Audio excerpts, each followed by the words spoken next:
வணக்கம் நண்பர்களே. TNSRB PC தேர்வுக்கான அதிகாரப்பூர்வ ஆன்சர் கீ வந்தாச்சு. எல்லாருமே செக் பண்ணிருப்பீங்க. இப்போ நம்ம மனசுல ஓடுற ஒரே கேள்வி, கட் ஆஃப் மார்க் என்னவா இருக்கும் அப்படிங்கிறது தான். வாங்க அதை பத்தி தான் இன்னைக்கு நாம டீட்டெயிலா பார்க்க போறோம். ஆமாங்க, எல்லாருக்குமே இப்போ மனசுக்குள்ள ஒரு சின்ன படபடப்பு இருக்கும். ஒரு பக்கம் நல்ல மார்க் எடுத்திருப்போன்னு ஒரு நம்பிக்கை, இன்னொரு பக்கம் கட் ஆஃப் என்னாகுமோன்னு ஒரு சின்ன பதட்டம். வாங்க, இதுக்கான பதில நம்ம ஒன்னா சேர்ந்து அலசி ஆராயலாம். சரி, முதல்ல ரொம்ப ரொம்ப முக்கியமான ஒரு விஷயத்த தெளிவுபடுத்திக்கலாம். கட் ஆஃப்க்கு உங்க மார்க்கை எப்படி கணக்குல எடுத்துப்பாங்க? இதுல தான் நிறைய பேருக்கு ஒரு பெரிய குழப்பம் இருக்கு. நிறைய பேர் இந்த இடத்துல தான் தப்பு பண்றாங்க. முதல்ல பாருங்க, இந்த எக்ஸாம்ல 2 பார்ட் இருக்கு. பார்ட் 1 வந்து தமிழ் எலிஜிபிலிட்டி டெஸ்ட், அதாவது தமிழ் மொழி தகுதி தேர்வு. இது ஜஸ்ட் ஒரு குவாலிஃபைங் பேப்பர் தான். ஆனா பார்ட் 2 இருக்கு பாருங்க, மெயின் ரிட்டன் எக்ஸாம். இதுதான் உங்க ரேங்கையே முடிவு பண்ண போற முக்கியமான பகுதி. இங்க தான் நீங்க ரொம்ப கவனமா இருக்கணும்.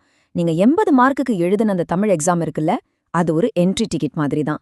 அதுல நீங்க பாஸ் பண்ணா, அதாவது 32 மார்க்குக்கு மேல எடுத்தா மட்டும்தான் உங்க மெயின் பேப்பரானது 70 மார்க் பேப்பரையே திருத்தவே ஆரம்பிப்பாங்க. சோ சிம்பிளா சொல்லணும்னா, உங்க கட் ஆஃப் மார்க்கை அந்த 70 மார்க்ல இருந்து தான் எடுப்பாங்க. அந்த தமிழ் மார்க்குக்கும் கட் ஆஃப்க்கும் எந்த சம்பந்தமும் இல்ல. சரி, அப்ப அடுத்த ஸ்டேஜான பிசிக்கல் டெஸ்ட்க்கு எவ்ளோ பேரை கூப்பிடுவாங்க? வாங்க அந்த கணக்க பாப்போம். ஸோ நோட்டிஃபிகேஷன் படி பாத்தீங்கன்னா, எல்லா பேக்லாக் வேகன்சி எல்லாம் சேர்த்து டோட்டலா 3665 போஸ்டிங்ஸ் இருக்கு. இதுல அவங்க ஃபாலோ பண்ற ரூல் என்னன்னா 1:5 ரேஷியோ.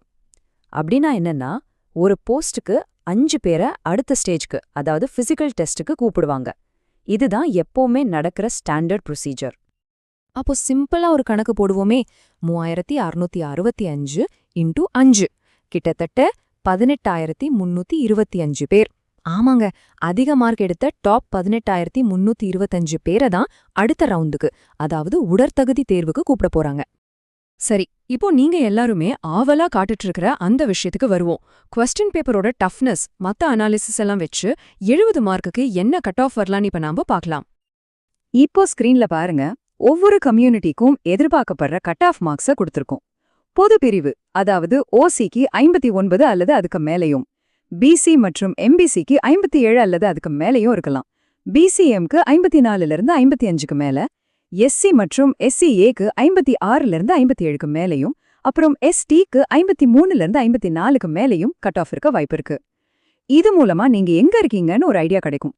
ஆனா ஒன்னு நல்லா ஞாபகம் வச்சுக்கோங்க, இது ஒரு கணிப்பு தான். ஃபைனல் கட் ஆஃப்ல சின்ன சின்ன மாற்றங்கள் இருக்கலாம். சரி, இப்போ நிறைய பேருக்கு ஒரு கேள்வி வரும். ஐயோ, என் மார்க் இந்த கட் ஆஃபை விட கொஞ்சம் கம்மியா இருக்கே, இல்ல கரெக்டா பார்டர்ல இருக்கே, எனக்கு சான்ஸ் இருக்கா? இது நிறைய பேர் மனசுல விடுற ஒரு விஷயம். வாங்க அதை பத்தி பேசுவோம். சோ ரொம்ப முக்கியமான பாயிண்ட் இதுதான். உங்க ஸ்கோர் என்னவா வேணா இருக்கட்டும், அதை பத்தி இப்போதைக்கு யோசிக்காம உங்க ஃபோக்கஸை உடனே அடுத்த விஷயத்துக்கு மாத்தணும். பாருங்க, நீங்க எக்ஸாம் எழுதிட்டீங்க, மார்க் என்னவோ அது வந்தாச்சு, அதை இனிமே மாத்த முடியாது. ஆனா அடுத்த ஸ்டேஜ் பிசிக்கல், அது முழுக்க முழுக்க உங்க கையில தான் இருக்கு. நீங்க ரிசல்ட்காக வெயிட் பண்ணிட்டு இருந்தீங்கன்னா ரொம்ப முக்கியமான நேரத்தை வீணடிச்சிடுவீங்க.